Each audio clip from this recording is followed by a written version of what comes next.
The beast incarnate Brock Lesnar cowboy Brock Lesnar versus almighty Bobby Lashley. ये वाला जो topic है ना, रेसलिंग वर्ल्ड में आज की डेट में बहुत ही ज़्यादा ट्रेंडिंग में है। मतलब जिसने भी भाई इन दोनों पे वीडियोस बनाए, उनके वीडियोस को लोगों ने बहुत ही ज़्यादा अप्रिशिएट किया। मेरे वीडियोस के साथ भी कुछ ऐसे हुआ था, तो यहाँ पे मैं एक और ओपिनियन देने वाला हूँ। मैं ऐसा क्यों चाहता हूँ कि भाई इन दोनों का मैच सर्वाइवर सीरीज में ही हो जाना चाहिए और इनकी स्टोरी लाइन सर्वाइवर सीरीज में ही खत्म हो जानी चाहिए। अब बहुत सारे लोग बोलते हैं कि भाई ये एकदम रेसलमेनिया कंटेंट वाला मैच है यार, मतलब रेसलमेनिया तक इस मैच को जाना चाहिए, लेकिन मेरा ऐसा मानना है कि तब तक में बहुत ही ज़्यादा देर हो जाएगी।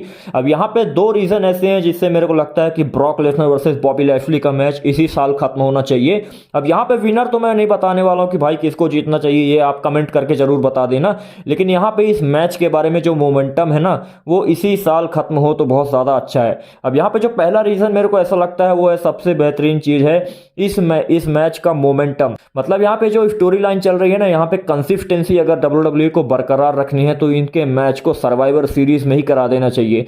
अब देखो अगले साल रैंडी ऑर्टन वापस आने वाले हैं, कोडी रोड्स वापस आने वाले हैं, तो यहाँ पे WWE के पास इनके लिए बहुत ही बेहतरीन तरीके से फ्यूचर प्लान्स हो गए। तो इनके लिए अपोनेंट्स कौन होंगे भाई? देखो रोमन रेंस एक ही टाइम में सबसे तो फाइट कर नहीं सकते, तो यहाँ पे सेथ रॉलिंस, बॉबी लैशली और ब्रॉक लेसनर जैसे सुपरस्टार्स अगर इनके अपोनेंट बनते हैं अगले साल, तो यहाँ पे WWE में आपको कुछ चेंजेस देखने को मिलेंगे। क्योंकि देखो इसके अलावा रोमन रेंस तो ऑलमोस्ट बोरिंग सुपरस्टार हो चुके हैं। हाँ भाई, मतलब मैं बोलता हूँ कि बोरिंग सुपरस्टार हो चुके हैं, मतलब अब उनके पास कोई अपोनेंट ही नहीं बचा। सब ने ऑलमोस्ट, रोमन रेंस ने सबको ऑलमोस्ट हराया हुआ है।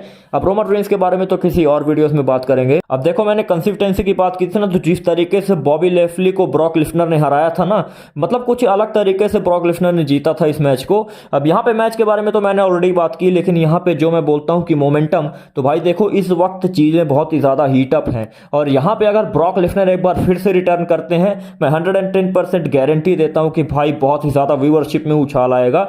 अब यहाँ पे मैं सर्वाइवर सीरीज में इस मैच को खत्म कराने के लिए इसलिए बोलता हूं क्योंकि भाई देखो अगर सर्वाइवर सीरीज में ये वाला मैच नहीं हुआ ना, तो फिर रॉयल रंबल में इसकी पॉसिबिलिटीज बहुत ही ज्यादा कम है। Day one pay per view WWE ने ऑलरेडी कैंसिल कर दिया। रॉयल रंबल में भी अगर ये मैच नहीं होता तो उसके बाद फिर एलिमिनेशन चेंबर आपको देखने को मिलेगा, और फिर कहीं अप्रैल में जाकर रेसलमेनिया देखने को मिलेगा। तो मतलब यहां से 4 या 5 महीने, मतलब ऑलमोस्ट 5 से 6 महीने आपको वेट करना पड़ जाएगा भाई रेसलमेनिया में इन दोनों का मैच देखने के लिए। तो मेरे को ऐसा लगता है कि मतलब थोड़ा सा बोरिंग हो जाएगा, और अगर बोरिंग नहीं होता है तो भाई मतलब इन दोनों के स्टोरी लाइन के बीच में अगर कोई और स्टोरी लाइन बॉबी लैशली की चलने लगी ना, तो लोग थोड़ा सा कंफ्यूज हो जाएंगे। मतलब उनको लगेगा कि यार मतलब देखो ब्रॉक लेसनर को एकदम ऐसा पार्ट टाइमर बना के रखा हुआ है कि सीधे रेसलमेनिया में ही उनका मैच हो रहा है। इसीलिए मैं बोलता हूं कि भाई देखो अब ब्रॉक लेसनर चैंपियन तो है नहीं, वो कभी भी वापस आ सकते हैं। तो अगर वो सर्वाइवर सीरीज में WWE इनको बुक करती है ना बॉबी लैशली के साथ, तो मैं 110% गारंटी देता हूं कि भाई रोमन रेंस का जो वॉर गेम्स में मैच होने वाला है ना, उससे भी ज्यादा ये मैच इंटरेस्टिंग होगा। अब यहाँ पे जो सेकंड रीजन मैं जो बोलने वाला हूँ वो है भाई खुद the beast incarnate Brock Lesnar.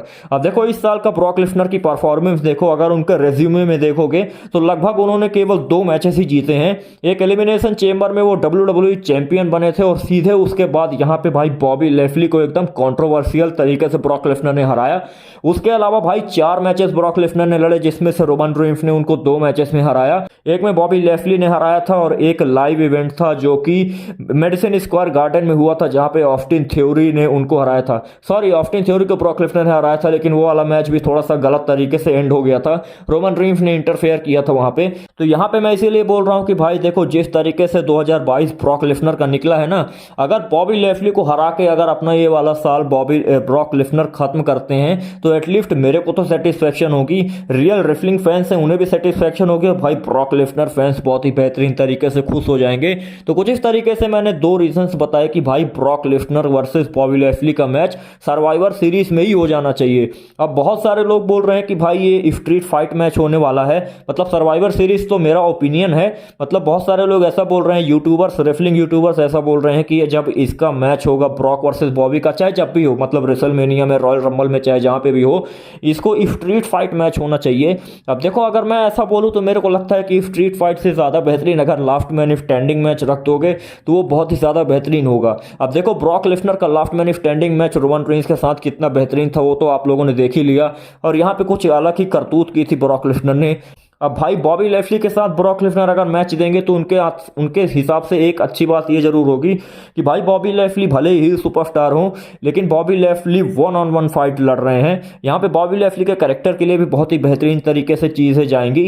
अगर 15 मिनट से ज़्यादा लास्ट मैन स्टैंडिंग मैच इन दोनों के बीच में चलता है ना, फिर कोई फर्क नहीं पड़ता चाहे बॉबी लेस्ली जीते अथवा बॉबी लेस्ली हारे। बॉबी लेस्ली का कैरेक्टर बहुत ही ज़्यादा रेस्पेक्टेबल हो जाएगा WWE में। वैसे भी अभी भी है, I still respect Bobby Lashley. भाई मैं हमेशा चाहता था कि बॉबी लेस्ली हमेशा से एक बहुत ही बेहतरीन सुपरस्टार बने और वो टाइम आ गया है। तो यहाँ पे मैंने 2 रीजंस और यहाँ पे एक स्टिपुलेशंस बता दिए कि किस तरीके से इस मैच को बुक करना चाहिए।